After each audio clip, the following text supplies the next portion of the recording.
શું ખરેખર ગુજરાતમાં પેટ્રોલ ડીઝલની અછત સર્જાવાની છે? શું તમે જાણો છો કે દેશનું લગભગ 40% ઈંધણ એકલું ગુજરાત પૂરું પાડે છે? 3 રિફાઇનરીઓ તો માત્ર ગુજરાતમાં જ આવેલી છે, છતાં કેમ સર્જાઈ આ પેનિક જેવી સ્થિતિ?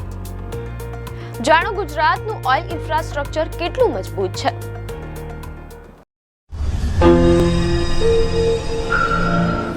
નમસ્કાર દર્શક મિત્રો, @ગુજરાતમાં આપનું સ્વાગત છે. શું ખરેખર ગુજરાતમાં પેટ્રોલ ડીઝલની અછત સર્જાવાની છે? શું તમે જાણો છો કે દેશનું લગભગ 40% ઈંધણ એકલું ગુજરાત પૂરું પાડે છે?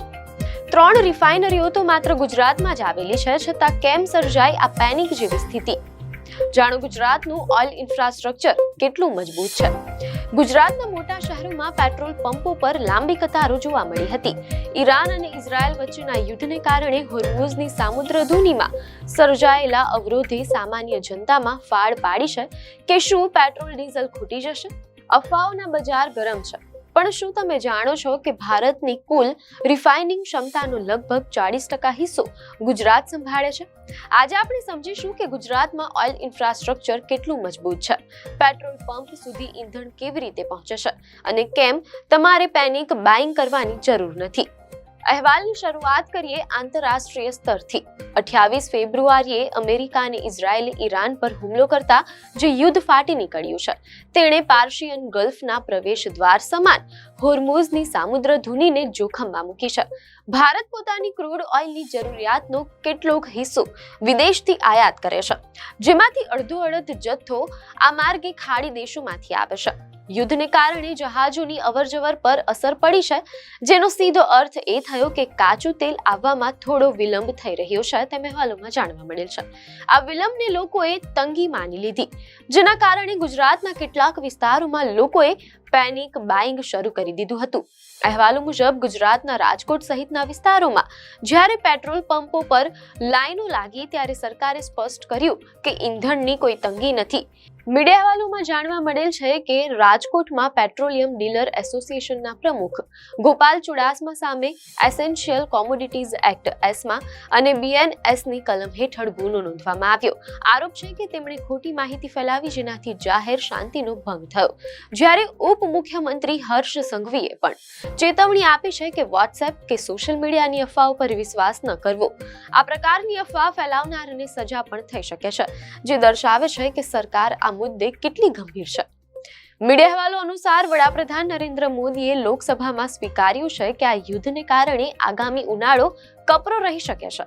ભારત માટે આર્થિક અને રાષ્ટ્રીય સુરક્ષાના પડકારો ઊભા થયા છે, કારણ કે ખાતર અને ગેસ જેવી ચીજો પણ આ જ માર્ગે આવે છે. જો કે પીએમએ ખાતરી આપી છે કે સરકાર સપ્લાય ચેઇન જાળવી રાખવા તમામ પ્રયાસો કરી રહી છે.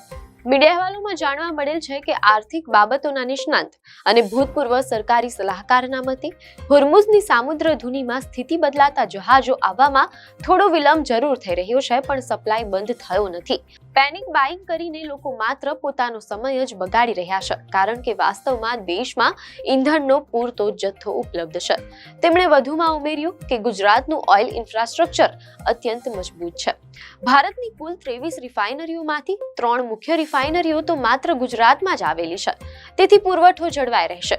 વડોદરાના કોયલીમાં IOCLની, જામનગરમાં રિલાયન્સની અને વાડીનારમાં નાયરા એનર્જીની. મીડિયાના અહેવાલ મુજબ દેશની કુલ 25.81 કરોડ મેટ્રિક ટન રિફાઇનિંગ ક્ષમતામાંથી 10.19 કરોડ મેટ્રિક ટન તો માત્ર ગુજરાતમાં છે. એટલે કે દેશનું લગભગ 40% પેટ્રોલ ડીઝલ ગુજરાતમાં રિફાઇન થાય છે. આંકડા સાબિત કરે છે કે ગુજરાતમાં પુરવઠો જળવાઈ રહેવાની ક્ષમતા છે. જો કે ગુજરાત પાસે વાર્ષિક 75 કરોડ બેરલ ક્રૂડ રિફાઇન કરવાની ક્ષમતા છે, જે કોઈ પણ કટોકટીને પહોંચી વળવા પૂરતી છે. પેટ્રોલ અને ડીઝલ બન્યા પછી તે સીધા પેટ્રોલ પંપ પર નથી પહોંચતા. મીડિયા અહેવાલોમાં જાણવા મળેલ છે કે federation of Gujarat petroleum dealers એસોસિએશનના પ્રમુખે મીડિયા સાથે વાત કરતા જણાવ્યું હતું કે રિફાઇનરીમાંથી આ ઈંધણ પાઇપલાઇન દ્વારા નજીકના સ્ટોરેજ ટેન્ક ફાર્મમાં જાય છે. ત્યાંથી મુખ્ય પાઇપલાઇન્સ મારફતે ઈંધણને પ્રાદેશિક ડેપોમાં મોકલવામાં આવે છે. ગુજરાતમાં વડોદરા, હજીરા, અમદાવાદ, પાલનપુર, કંડલા, મોટી ખાવડી અને વાડીનાર જેવા સ્થળોએ વિશાળ ડેપો આવેલા છે.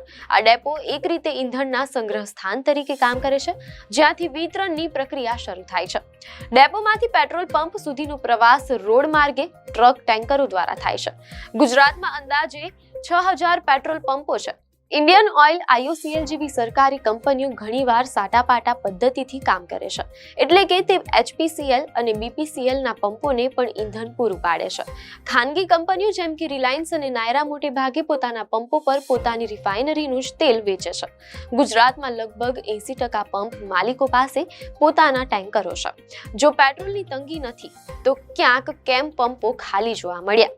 મીડિયા અહેવાલોમાં જાણવા મળેલ છે કે federation of Gujarat petroleum dealers એસોસિએશનના પ્રમુખના જણાવ્યા મુજબ તેનું કારણ કંપનીઓની નવી પેમેન્ટ સિસ્ટમ છે. પહેલા કંપનીઓ 2 થી 5 દિવસની ઉધારી આપતી હતી, પણ ડોલર સામે રૂપિયાનું મૂલ્ય ઘટતા અને ક્રૂડના ભાવ વધતા કંપનીઓએ હવે એડવાન્સ પેમેન્ટની પ્રથા શરૂ કરી છે.